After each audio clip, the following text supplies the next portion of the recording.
केला बेचने वाली चुड़ैल।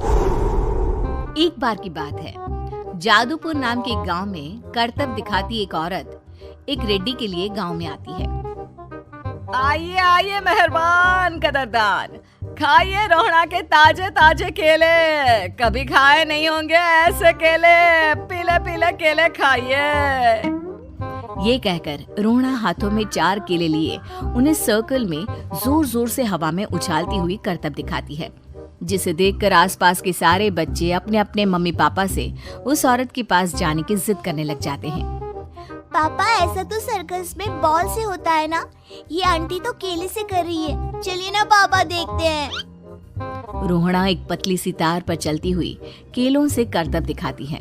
आते जाते सभी लोग बाहर रुककर उसके करतब देखते हैं और वाह वाही करते नहीं थकते। जैसे ही एक आदमी पास आकर उसे पैसे देने लग जाता है, तब वो कहती है, अरे नहीं नहीं साहब, मैं करतब तो बच्चों के मन को बहलाने के लिए करती हूँ। धंधा तो मेरा केले का है। पीछे देखो मेरी रिड्डी, जो भी मेरे केले खाएगा मेरी तरह चुस्त दुरुस्त और तंदुरुस्त हो जाएगा। पता चलता है क्या कि मेरी उम्र 55 की है। अरे पर ऐसे ठंड के मौसम में कोई केला क्यों खाएगा? ये ऐसे वैसे केले नहीं है साहब, ये शरीर में गर्मी देते हैं। ठंड को दूर भगाए जो भी रोहिणा के केले खाए। पापा, अगर मुझे केले नहीं मिले तो मैं घर नहीं जाऊंगी।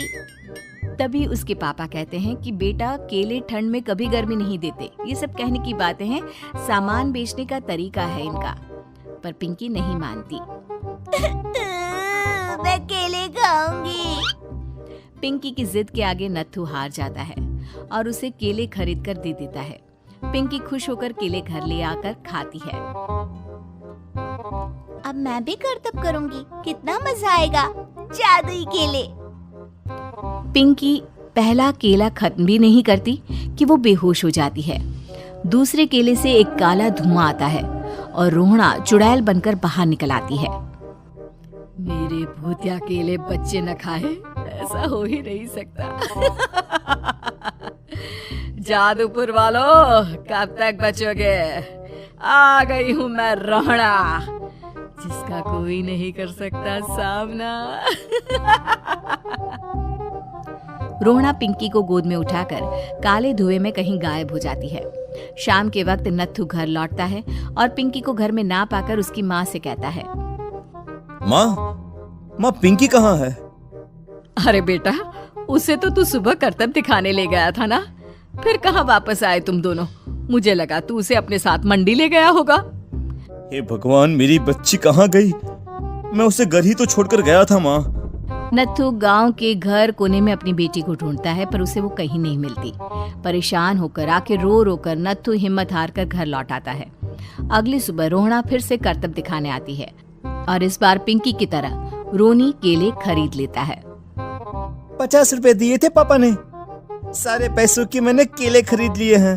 अब मैं भी आंटी की तरह ही करतबबाज बन जाऊंगा।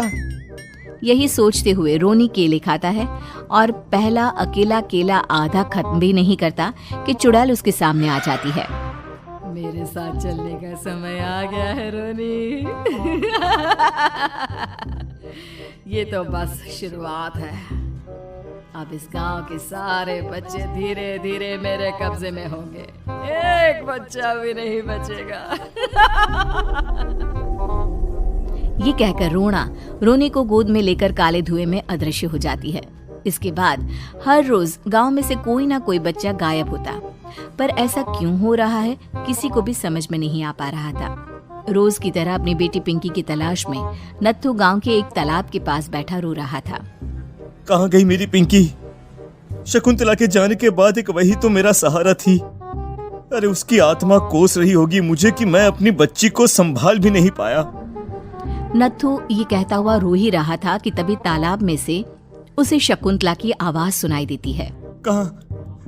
कहाँ थी तुम शकुंतला? हमारी बच्ची और सारे गायब हुए बच्चे रोहड़ा के कब्जे में हैं।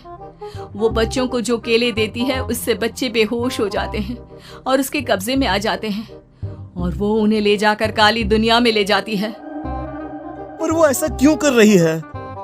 ये मैं नहीं जानती, पर उस दुनिया का रास्ता मैं आपको बता सकती हूँ। जहाँ ये नदी खत्म होती है वहाँ एक केले का पेड़ है, उसके नीचे एक दरवाजा है, वहीं से रास्ता जाता है उस दुनिया का। ये कहकर शकुंतला की आत्मा गायब हो जाती है। गांव के सभी लोग झुंड बनाकर उसी रास्ते से काली दुनिया में चले जाते हैं और वहां देखते हैं कि सारे बच्चे वहां काम कर रहे थे। पापा मुझे ले चलो यहाँ से। पापा पापा। सभी बच्चे अपने मम्मी पापा से लिपट जाते हैं। तो तुम लोग यहाँ तक आ गए? क्यों हमारे बच्चों को पकड़ लिया तूने? तुझे शिकार ही बनाना है तो ले, हम सब आ गए हैं, हमें खा ले। नहीं, मुझे बच्चे चाहिए। मेरे बच्चे के बदले तुम लोगों के बच्चे। क्या मतलब? मैं इसी गांव में रहने वाली एक औरत थी। केले की चोरी के इल्जाम में मेरे बेटे को गांव वालों ने इतना मारा कि वो मर गया। उसी दिन मैंने ठान लिया कि गांव वालों का भी वही हाल करूंगी। कुछ दिन बाद बेटे के चले जाने के दुख में मैं भी मर गई और मेरी भटकती आत्मा एक चुड़ैल बन गई। और फिर मैंने बदला लिया तुम सबके बच्चे छीनकर। बर्दाश्त नहीं कर पाए ना? सोचो मुझ पर क्या बीती होगी। हमें माफ कर दो रोना।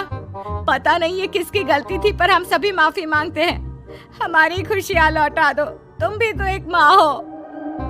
गांव वालों की बात सुनकर रोना का मन पिघल जाता है और वो बच्चों को छोड़ देती है। उसके बाद काली दुनिया बच्चों के लिए जादुई दुनिया बन जाती है। अब कोई भी कभी भी वहां आ जा सकता था।